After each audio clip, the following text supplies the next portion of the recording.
Bonjour à toutes et à tous et bienvenue dans notre nouveau rendez-vous des causeries de la santé. Vous connaissez le principe maintenant, une émission qui vous est proposée par l'Université de La Réunion avec le soutien de la région, de l'Europe et la participation de l'ORS de La Réunion, l'IREPS de La Réunion et bien sûr le CHU. Si je vous dis lunettes de soleil, crème solaire, chapeau, non, ce n'est pas forcément mon programme de ce week-end, quoique, non. On va aujourd'hui parler du risque solaire. Je l'ai déjà reçu sur le plateau, le docteur Antoine Bertolotti, Bonjour. qu'on ne présente plus. On parlait la dernière fois de sexualité. Aujourd'hui, on va parler de risque solaire. Gros sujet sur notre département parce que peut-être que pas assez de personnes y sont sensibles, mais nous sommes un territoire particulièrement exposé aux risques solaires et notamment aux pathologies qui peuvent engendrer, qui peuvent suivre en fait à des expositions trop prolongées ou en tout cas avec pas assez de protection. Une émission donc, en 3 parties. On va passer un premier temps à parler de ce risque, à mieux le définir, à peut-être le quantifier aussi, que les gens se rendent compte qu'on est particulièrement exposé. Une deuxième partie sur un projet que vous développez à La Réunion, justement pour prévenir les dangers de ce risque. Et on finira par les premiers résultats, qui sont plutôt encourageants, des démarches que vous menez. Première partie donc, le risque solaire. Qu'est-ce que vous pourriez en dire? Comment sensibiliser les personnes qui nous regardent sur le fait que ce n'est pas un petit sujet, et c'est un sujet qui nous concerne particulièrement? Oui, non, tout à fait. C'est un sujet majeur à La Réunion. C'est un sujet majeur et je pense que le premier élément à bien définir, c'est ce qu'on appelle les UV, l'indice ultraviolet. C'est le rayonnement que le Soleil va émettre et que l'on va recevoir sur la planète. Ce rayonnement ultraviolet va dépendre de différentes choses. Il va dépendre de la localisation géographique où on se situe par rapport à l'équateur. Plus on est proche de l'équateur et plus du coup on est proche du Soleil et donc on a un indice ultraviolet élevé.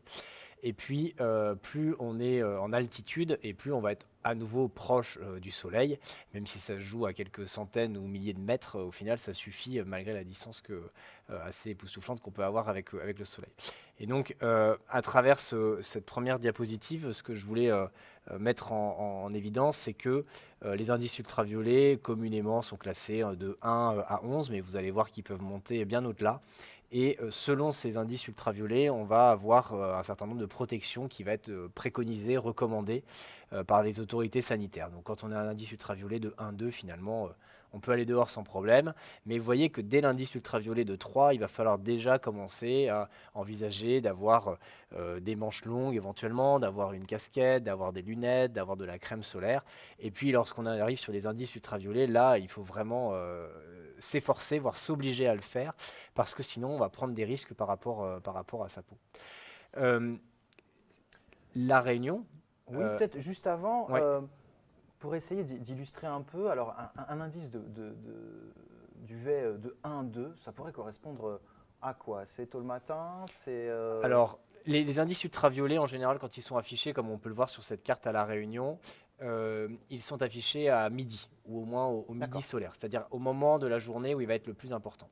C'est le rayonnement ultraviolet qu'on va recevoir en l'absence de nuages. Un nuage peut éventuellement comment dire, diminuer cette intensité du rayonnement ultraviolet, nous protéger en partie, mais pas tous. Un nuage bien noir, bien plein de pluie, effectivement, on s'en doute, la luminosité est moindre, on a moins d'indice ultraviolet qui va nous arriver sur sur le corps, et donc on va être protégé. Par contre, un nuage bien blanc qui fait de la réverbération et qui peut faire rebondir peut même majorer cet indice D'accord. ultraviolet. Donc ça, c'est un premier élément qui est important et à travers lequel je veux dire que quand il fait nuageux et quand on est au volcan, c'est pas parce qu'il fait nuageux qu'on va prendre un coup de soleil. Et je pense qu'on a tous été sujets soit à avoir soi-même des coups de soleil, soit dans son entourage ou avec des amis qui sont venus passer le week-end dans les Hauts, à avoir des coups de soleil dévastateurs alors qu'il n'y avait pas de soleil et qu'il y avait un voile nuageux blanc, sans pluie, mais qui a finalement permis quand même de laisser passer l'indice ultraviolet. Euh, Quand on est sur du 1-2, globalement, on est effectivement en tout début de journée, quand à La Réunion, en tous les cas, ça va être au tout début de journée ou en toute fin de journée, au moment où le soleil va se coucher ou va se lever. En métropole, on peut avoir des indices ultraviolets de 1-2 en plein hiver, parce qu'effectivement, il va y avoir quasiment aucune luminosité particulière, aucun rayonnement.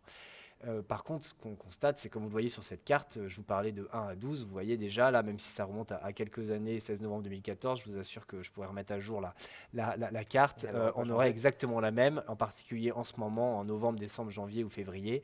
On va avoir des indices ultraviolets qui vont monter jusqu'à 12 sur la côte, et vous voyez qu'ils peuvent monter jusqu'à 15, et on a même des taux à 18, 20 au Piton de la Fournaise. C'est colossal. Par comparaison, en métropole, en plein été, on monte à 8, 7, 8, 9 maximum. Nous, en hiver, au midi solaire de l'hiver, en hiver austral, juin, juillet, août, septembre, on va quand même être à au moins 6. Donc quand je reprends la diapositive précédente, vous voyez qu'on est déjà sur des indices qui sont marqués en orange, voire déjà en rouge, en hiver. Ce qui veut dire qu'en fait, en permanence, du fait de notre localisation géographique sur le globe terrestre, on est soumis aux ultraviolets. Donc, comme je le disais tout à l'heure, un territoire particulièrement exposé. Et finalement, on peut compléter avec ce que vous venez de dire, c'est qu'on est exposé du 1er janvier au 31 décembre, en fait. Qu'il s'agisse de l'été ou de l'hiver, on doit quand même garder un œil sur le soleil, ou enfin, non, pas garder un œil sur le soleil, mais en tout cas une attention sur ce risque et d'avoir le comportement adapté. Alors, le comportement adapté, avant de nous intéresser au projet que vous menez, peut-être juste synthétiser et faire passer le message en même temps, en fait, il s'agit simplement de se protéger. Oui, c'est ça, c'est de se protéger. Alors, il y a divers moyens de se protéger. En fait, qu'est-ce qu'on veut protéger? On veut se protéger la peau et on veut se protéger les yeux qui vont être les principales parties du corps qui vont être exposées. Ce que l'on voit avec le soleil à travers cette diapositive, c'est que le soleil émet des UV. Alors, il y a des A, des B, des C. Les C, finalement, l'atmosphère nous en protège. Mais le A et le B vont arriver jusqu'à nous et vont arriver jusqu'à notre peau et vont aller plus ou moins en profondeur. Le soleil, ça a du bon, hein. Je veux dire, si on n'avait pas de soleil, on serait peut-être probablement tous dépressifs. Donc ça a quand même du bon et ça nous fait du bien. Le soleil, ça permet de synthétiser de la vitamine D pour la croissance et autres. Donc ça c'est très bien et c'est grâce au soleil que on arrive à vivre sur la planète. Mais ça a également des effets délétères importants au niveau de l'œil. Pourquoi? Parce que effectivement l'œil est un organe qui va être sensible au soleil et qui peut entraîner des pathologies induites par le soleil. Et je pense entre autres à la cataracte. Mais également sur la peau qui est directement exposée. Vos poumons, votre tube digestif, votre cerveau sont eux bien protégés à l'intérieur de votre corps. La peau ne l'est pas, c'est une interface extérieure. Et la peau, il y a deux éléments principaux. C'est que d'une part, on peut faire des cancers de la peau.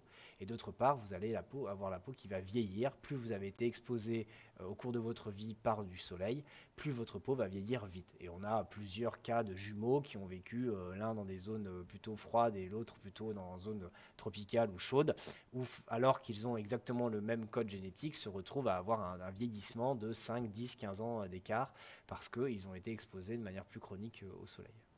D'accord, donc se protéger la peau, se protéger les yeux. Alors se protéger la peau, Oui, comment? comment? Oui, pardon. Parce que finalement, ça, en termes de gestes de Ouais. protection, gestes barrières, tiens, c'est un terme qu'on connaît bien maintenant, gestes de protection, donc il y a les crèmes Ouais. et il y a peut-être les vêtements. Oui, les gens ont effectivement tout de suite la crème en tête, mais bon, la crème finalement c'est pour couvrir les zones qu'on ne peut pas couvrir physiquement. Ouais. Déjà d'avoir des vêtements amples, ça peut déjà permettre de Mm. protéger une bonne partie du corps. Les sportifs, on va pouvoir leur proposer de mettre des manchettes ou des choses comme ça. On va me dire oui, ça tient chaud, ça tient chaud. Je suis désolé, des manchettes, vous les humidifiez avec un peu d'eau de temps en temps, vous allez voir, ça va vous tenir frais. Et lorsqu'on est en montagne, ça va vous tenir chaud lorsqu'il va faire froid et ça va finalement vous tenir dans un état assez correct lorsqu'il va faire chaud si vous les humidifiez un peu. Avoir un bœuf autour du cou, ça vous permet de bien protéger la zone de la nuque qui est extrêmement sensible et sur laquelle nous, on le voit. C'est-à-dire que nous, en tant que dermatologue, c'est très simple. On voit tout de suite les endroits où il y a eu des risques solaires puisque c'est là où on voit apparaître les cancers. Ça va être au niveau de la nuque, ça va être au niveau du dos des mains, ça va être au niveau des jambes si jamais elles ne sont pas protégées. Donc ça veut dire quoi? Un pantalon, des robes longues ou autre. Et puis ça va être au niveau du visage et du nez. Et donc là, ça veut dire quoi? Ça veut dire un grand chapeau. Et les zones qui persistent, qui ne sont pas protégées, de la crème solaire. Donc les oreilles, le nez, le visage, le dos des mains. Et avec ça, on a déjà fait une bonne protection. Et pour les yeux, c'est assez simple, c'est la casquette, les lunettes de soleil. Les lunettes de soleil principalement, il faut avoir le réflexe de pouvoir se protéger les yeux. Mais dès le début, en fait, dès notre enfance, il faudrait qu'on puisse facilement porter des lunettes de soleil pour se protéger les yeux. Quand on est sur le marché, dès lors qu'on regarde les lunettes de soleil, Il y a un indice minimum à respecter parce qu'on Mais, est souvent confronté aussi à ça dans des choix, hein, les gammes s'élargissent. globalement, c'est les classes au moins 3. Il y a classe 3 et classe 4 jusqu'à Ouais, classe 4. Il faut au moins des classes 3 au quand moins on des habite classes à La 3. Réunion. Ouais. Et Après, sur des gens qui sont en haute montagne, particulièrement lorsqu'on va être au sport d'hiver, en métropole ou autre, là, il faut éventuellement avoir jusqu'à du classe 4 ou des gens qui font de l'alpinisme, où il y a beaucoup de réverbération, peut-être même des marins d'ailleurs qui ont beaucoup de oui. réverbération au niveau de la surface de l'eau, de la mer. Là, éventuellement, on peut aller jusqu'à du classe 4, mais déjà, un bon classe 3, ça permet de bien protéger les yeux. Ouais. Et la crème solaire, pareil, il y a des indices. Tout Est-ce à fait. que, parce qu'effectivement, de 20, 30, jusqu'à Ouais. 50%, la bonne recommandation, c'est quoi? Privilégier le 50? Alors, en tant que dermatologue, je ne peux que inciter les gens à mettre du 50. Donc bah, La voilà, crème c'est dit. solaire, n'empêche pas de bronzer. C'est la principale crainte des gens en disant ah mais je vais pas avoir l'air Oui, oui. en pleine forme. On va trouver que j'ai un mauvais temps, que j'ai pas été en vacances et autres. Non, non, vous mettez de la crème 50 et vous inquiétez pas, vous allez quand même bronzer. Le tout étant de ne pas prendre de coups de soleil. Et aujourd'hui, voilà, après dans les crèmes 50, il y en a qui sont plus ou moins minérales, qui font qu'on a un teint plus ou moins blanc quand on porte la crème. Donc ça, je peux entendre qu'effectivement, il y a des personnes qui veuillent ne pas avoir l'air tout blanc quand ils ont mis de la crème au moment de la pose de la crème. Mais il y en a d'autres qui peuvent être très contents d'avoir une crème assez épaisse. Par exemple, je pense à des sportifs qui vont faire de la natation, du surf, du swim and run, où effectivement, on va avoir beaucoup d'eau sur le visage et on a envie que la crème soit très minérale et puisse tenir pour se protéger. En tous les cas, s'il y a une exposition qui est faite correctement, ça ne nous empêche pas de bronzer. Mais encore une fois, qui dit bronzer dit quand même des expositions solaires, qui dit quand même une accélération du vieillissement de la peau et qui dit aussi un risque de cancer malgré tout. Justement, risque de cancer, est-ce qu'on a est-ce qu'on peut quantifier un peu ce risque-là dans le monde, mais surtout à La Réunion? Est-ce qu'on a des chiffres? Oui, oui, alors c'est effectivement des travaux qu'on a menés il y a pas très longtemps. Là, l'article a été d'ailleurs accepté et publié dans une revue française sur le sujet. Euh, on, on- on voit effectivement quand même beaucoup de cancers cutanés à La Réunion dans nos pratiques. Voilà, on le voit, on voulait essayer un peu de le quantifier, donc on l'a fait sur le mélanome. Et on s'est rendu compte que lorsqu'on prenait effectivement la population avec une peau plutôt claire, donc vous savez, il y a différents phototypes, alors je ne vais pas rentrer dans les détails, mais il y a des gens qui ont la peau plus ou moins foncée, plus ou moins claire, plus ou moins à risque. Mais quand on prend la catégorie de gens considérés à risque particulièrement, on se retrouve à avoir des incidences de mélanome à La Réunion qui ne sont pas du tout celles de métropole, qui sont 2 fois, voire parfois même 3 fois supérieures à celles qu'on observe en métropole. Et en fait, on se rapproche très très sincèrement des prévalences qu'on observe en Australie. Et l'Australie, c'est un peu le pays du mélanome, le pays du cancer de la peau, où il y a eu une grosse sensibilisation qui a été faite depuis 15-20 ans à la population, avec des programmes de prévention très importants. Entre autres, je peux citer No Hat No Play, donc c'est des campagnes de publicité où les enfants savent que s'ils ne portent pas de chapeau, ils n'ont pas le droit d'aller jouer à l'extérieur. C'est de la verbalisation sur les plages, c'est-à-dire que vous avez des policiers qui passent sur les plages et qui, lorsque les enfants ne sont pas habillés avec des lycras, n'ont pas de crème solaire ou autre, les parents se prennent une amende. Alors, je ne dis pas qu'il faut qu'on en vienne jusque-là, mais c'est un peu radical. Mais ça n'empêche qu'aujourd'hui, ils ont déjà, après 15-20 ans de campagne très poussée dans ce sens-là, vu commencer à décroître leur taux d'incidence de mélanome. D'accord, donc à La Réunion, finalement, des chiffres proches des pays où les taux sont les plus élevés au monde, qui est notamment celui de l'Australie. Euh, il y a donc des choses à faire à La Réunion et vous faites partie, avec les autres dermatologues, si je ne me trompe pas, partie de ceux qui essayent de se mobiliser pour faire bouger un peu les choses. Vous avez donc développé un projet, Mi-Soleray. Qu'est-ce que ce projet? Qu'est-ce que vous y faites? Alors, ce projet a été initié par une de mes collègues dermatologues, Dr Nathalie Sultan Bichat, qui a essayé de réunir plusieurs dermatologues de Lille, plusieurs ophtalmologues de Lille et plusieurs personnes motivées par le sujet. Et d'ailleurs, j'invite toutes les personnes intéressées par ce sujet à nous rejoindre parce qu'on est tous bénévoles et qu'on fait ce qu'on peut avec notre temps et nos moyens. Mais on a quand même un large soutien de l'Agence régionale de santé de La Réunion qui a permis de faire déjà persister cette association qui est une association loi 1901, donc qui a été créée en 2017 et qui a pour objectif de faire de la prévention solaire sur l'île.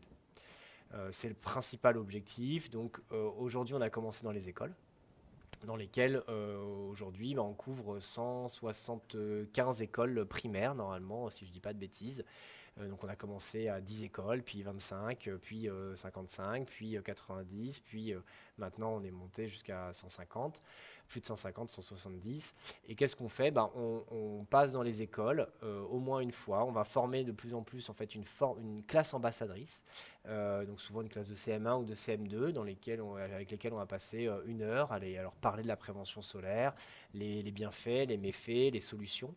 Et ensuite, eux, avec leurs profs, vont mettre en place une diffusion de l'ensemble de la communication qu'on leur a apportée, de la formation qu'on leur a apportée, à toutes les autres classes de l'école, les autres classes de l'école, par petits groupes, et vont essayer de promouvoir la prévention solaire.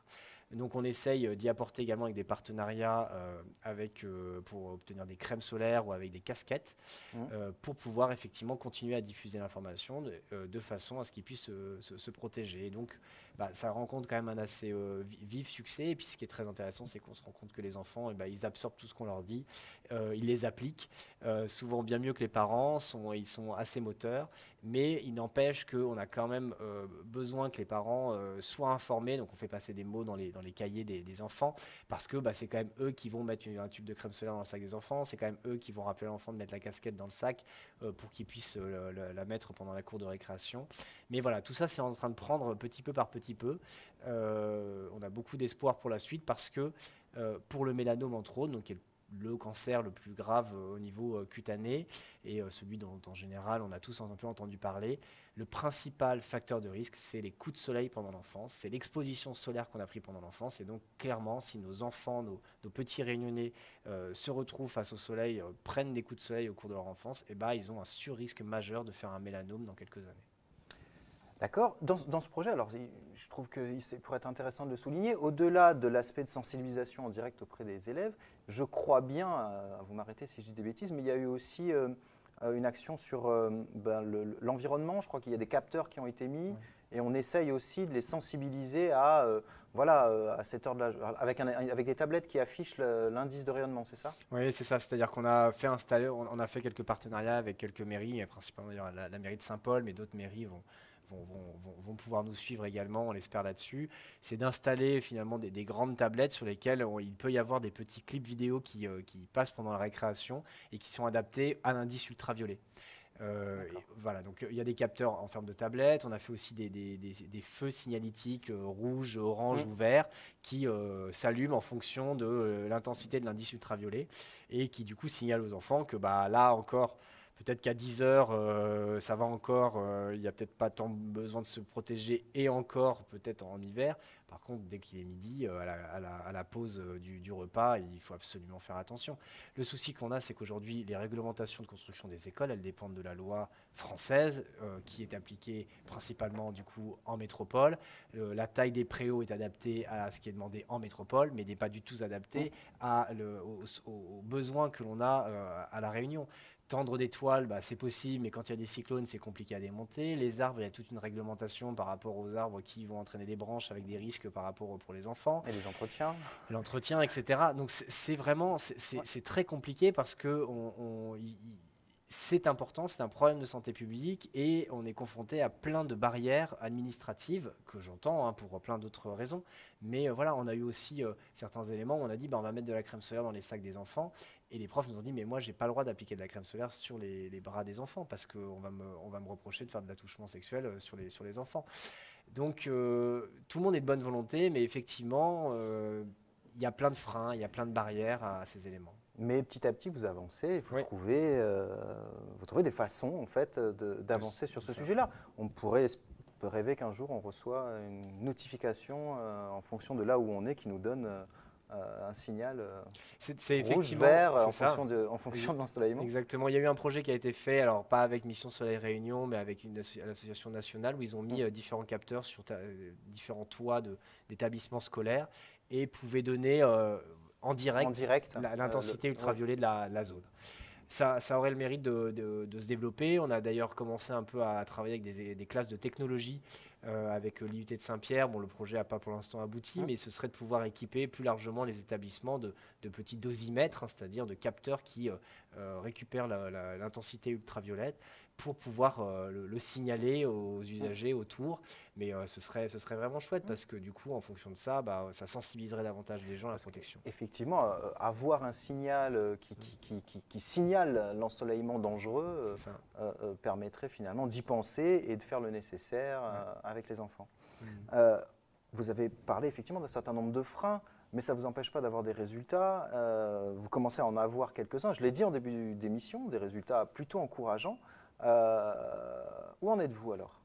Alors, depuis 2017 et même un petit peu avant qu'on crée l'association, il y a déjà eu des premiers travaux qui se sont faits dans le cadre de tests de médecine, hein, donc des étudiants en médecine qui, pendant 1 an, 2 ans ou 3 ans, travaillent sur un sujet.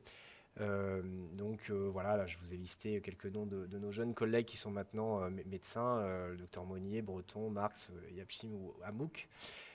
Et on a pu, à travers déjà ces premiers travaux de thèse de médecine, obtenir des résultats et des résultats assez intéressants.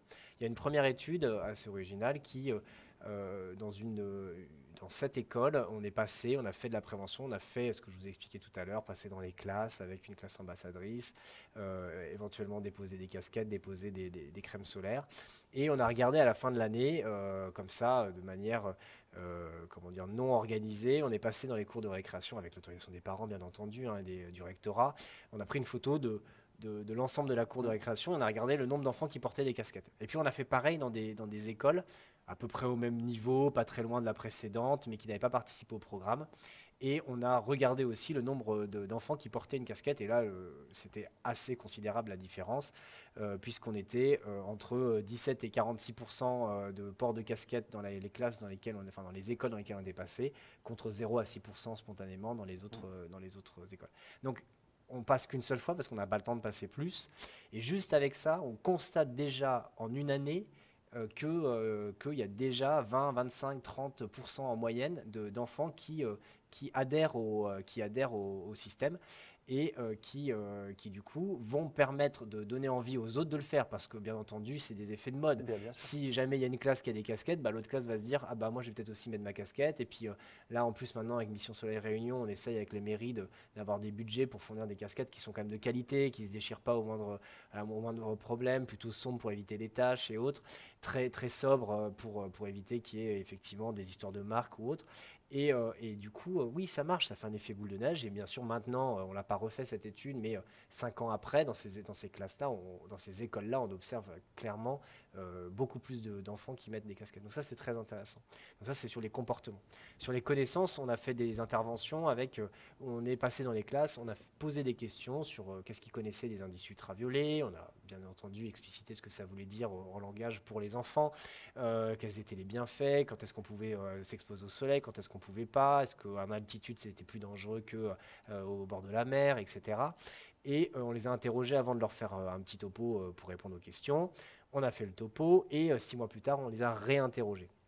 Et ce qu'on a pu constater à travers 2 études, c'est qu'on gagne quasiment 2 à 3, voire 4 points entre la première fois et la deuxième fois, avec 6 mois d'intervalle. Et pour le coup, on est passé qu'une fois dans l'école 6 mois avant. Alors après, rien n'empêchait effectivement les enseignants de se saisir de ce sujet pour se dire je vais faire un programme pédagogique. Il existe d'ailleurs à travers ce qu'on appelle Passerelle Info, un programme de sécurité solaire qui est une association nationale et qui propose aux enseignants un module avec 5, 8, 10 leçons pour pouvoir adapter son programme. Intégré au programme scolaire. Intégré au programme scolaire. Donc après, ça n'a pas empêché effectivement d'inciter les enseignants à le faire. Et nous, à chaque fois qu'on passe, on les encourage à pouvoir le faire de façon à ce qu'on puisse améliorer notre message de prévention. Et puis l'autre chose qui a été aussi intéressante, c'est qu'on a demandé aux parents, on a questionné à peu près 800 parents en leur disant mais est-ce que vos enfants maintenant qu'on est passé, vous avez l'impression qu'ils ont changé de comportement? Et là, ce qui est assez impressionnant, c'est que finalement, il y en avait un certain nombre qui, pendant le week-end, demandaient à porter une casquette, mais il y en avait un certain nombre qui ne le demandaient pas, les lunettes ou la crème solaire. Et en fait, dans un quart des cas de ceux qui ne le faisaient pas, ils ont demandé à le faire. Donc les parents ont vraiment constaté, tiens, mon enfant ne me demandait pas quand on partait en pique-nique ou qu'on partait à la plage et autres, et maintenant il me le demande. Et alors, ce qui a été le plus impressionnant, c'est sur les lycras. Alors, je tiens à préciser que je n'ai pas d'action dans dans les différentes sociétés de sport et de magasins de sport. Mais les lycras, il y en avait beaucoup. Voilà, sur cette diapositive, on voit 61% disaient qu'ils ne mettaient pas de lycra avant que l'on passe. Et les parents vous signalent que désormais, 78% de ces 61% demandent à en mettre. Donc papa, maman, ah non, on va à la plage, il faut que je mette un lycra. On m'a expliqué à l'école. Et en fait, là, par ce moyen-là, on a une éducation des parents par les enfants en ayant juste fait une intervention. Donc c'est sûr que il faut qu'on ait plus de moyens pour pouvoir continuer ces interventions parce qu'au fur et à mesure, bah, ça va rentrer dans les mœurs. Et je trouve que déjà maintenant, il y a une sensibilité des Réunionnais à ce sujet qui a été quand même prise. Il y a une prise de conscience parce que quand on va sur des plages en métropole, quasiment aucun enfant n'a des lycras, alors qu'à La Réunion, c'est quand même maintenant Oui. c'est assez monnaie courante de Oui. pouvoir l'avoir. Mais il faudrait qu'on fasse encore mieux. Il faudrait qu'il y ait des panneaux attention UV. Il faudrait qu'au piton de la Fournaise, sur le pas de Bellecombe, vous ayez un panneau triangulaire en mettant attention UV. C'est pas parce qu'il y a des nuages que vous n'allez pas prendre un coup de soleil. Et pareil, il y a des panneaux anti-requins, mais il faudrait qu'il y ait des panneaux attention au soleil, protégez-vous, quoi. Donc une prévention qui fonctionne en fait. Ce que ça m'amène à penser, ce que vous dites là, c'est que ça vaut quand même le coup, même de passer une fois. Ça vaut le coup, on gagne 10, 20, 30 points. Et puis si en plus l'établissement, les enseignants se saisissent du sujet, on peut aller encore plus loin. Et puis si on veut aller encore plus loin, si la collectivité et qu'on fait bouger les freins que vous avez évoqués tout à l'heure, on peut aller encore plus loin, effectivement, faire en sorte que ça soit beaucoup moins un problème. Ouais. Est-ce que vous avez... Comment se dessine l'avenir pour Miss Olray? Alors l'avenir, bah, elle va maintenant s'ouvrir sur trois plans. Donc là, on a plusieurs études qui sont en cours, qui ont été déposées, qui sont en cours de dépôt à des comités de protection pour les personnes. Hein. Tout ça, c'est encadré au niveau recherche avec l'université et avec le centre d'investigation clinique du CHU de La Réunion. Donc il y a eu des financements aussi obtenus. Là, on a obtenu un financement il y a quelques mois de l'INCa, qui est l'Institut de prévention pour le cancer. Et donc là, par exemple, on va réaliser un essai randomisé, c'est-à-dire qu'on va proposer à un certain nombre d'écoles de participer à ce programme. Et il va y avoir différents bras, c'est-à-dire que des bras de prise en charge, d'intervention, où il va y avoir des classes auxquelles on ne va pas faire grand-chose. Et puis des classes où on va faire notre intervention, des classes où on va faire notre intervention, plus apporter des crèmes solaires et des casquettes, et essayer d'évaluer vraiment objectivement, parce que les études que je vous ai montrées avant, c'était des travaux qui n'ont pas pu respecter toute la rigueur méthodologique qu'il fallait pour vraiment bien le valider. Et donc ça prend plus de temps, ça demande plus de moyens, plus de personnel. Donc on a obtenu les financements et on espère pouvoir débuter en septembre 2022 avec un certain nombre de classes pour pouvoir faire ce projet. Bien entendu, toutes les classes qui participeront auront le message à la fin de l'étude avec auront les crèmes solaires et les casquettes qu'on pourra obtenir pour leur remettre. Mais là, l'idée, c'est de vraiment asseoir cela de façon à ce que ce projet, et c'est l'objectif de l'INCa, c'est que notre association puisse être pilote au niveau national, au niveau autre DOM, puisque les autres DOM s'y intéressent un peu mais n'ont pas en fait pu monter une association aussi active que ce que l'on a pour l'instant, et qu'on puisse aider toutes les autres personnes en métropole, sur les territoires au sud, mais également quand il y a beaucoup de soleil en juin, c'est quand même bien d'expliquer aux enfants, même s'ils habitent à Lille ou à Strasbourg, qu'il faut se protéger du soleil, parce que s'ils prennent des coups de soleil, ils ont aussi des risques de faire des cancers de la peau. Pour rester dans la zone, question qui me vient, parce que finalement, à Maurice, ils sont confrontés tout comme nous, etc. Vous avez des échanges et des liens dans la zone océan Indien? Hélas, pas assez, et la crise Covid n'a pas facilité les choses. Oui. De toute façon, elle n'a pas facilité beaucoup de choses, mais ça pourrait... Alors, il y a des liens, et justement, ça liens. me permet d'enchaîner sur les deux autres projets, sur les sportifs et les professionnels, puisque le projet sportif qui consiste à finalement faire ce qu'on a fait dans les écoles, mais auprès d'associations de sportifs, on le fait à Mayotte et à La Réunion. Donc là, on est avec 4 internes en médecine, pour leur thèse de médecine, en train de solliciter des clubs de sport pour lesquels on fait remplir un questionnaire de connaissances, de comportement par rapport au soleil, et on leur diffuse un questionnaire avec ensuite une présentation, une explication de tout ce que je vous ai un peu dit là, pour les inciter à se protéger, pour leur faire prendre conscience. Donc ça, on est en train de déposer au comité de protection pour les personnes ces projets pour pouvoir les lancer et les faire. Donc on est en train de sélectionner les associations. Donc ça peut être des clubs de voile, des clubs de tennis, des clubs de trail, des clubs de surf. Et donc on essaye de varier les populations. On va essayer aussi, si possible, de leur fixer pour certains d'entre eux des dosimètres pour pouvoir identifier en pratique réelle l'intensité des ultraviolets auxquels ils sont exposés. Donc ça, c'est des choses qui ont été faites aussi un peu en Allemagne. Et l'autre idée, c'est de travailler sur les professionnels.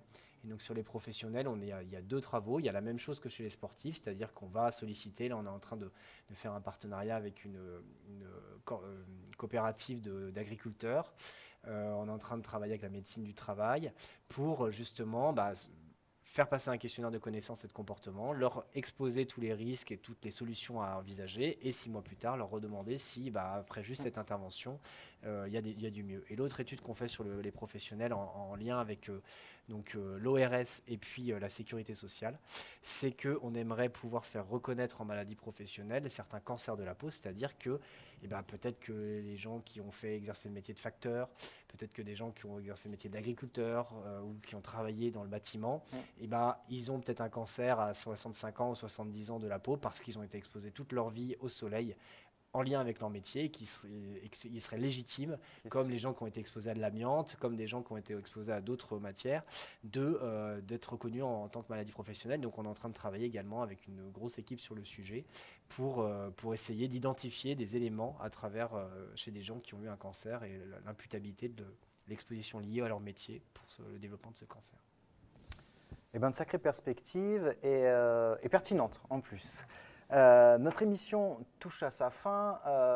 Bien sûr, on ne peut pas la clôturer sans rappeler quand même les principaux messages. Le soleil, finalement, il est agréable, il nous fait du bien. Et puis, on ne peut pas empêcher d'aller en profiter. C'est certainement ce que nous irons faire ce week-end. Mais il faut aussi faire attention. Et finalement, ce n'est pas si compliqué d'y faire attention. C'est de porter des lunettes de soleil, se protéger la peau en combinant, comme vous l'avez dit, des bons choix de vêtements et de la crème solaire. Et puis peut-être aussi faire attention aux horaires. Il me semble que, en fonction du moment de la journée, c'est plus ou moins dangereux. Il y a peut-être des moments où rester à l'ombre et faire autre chose, c'est intéressant aussi.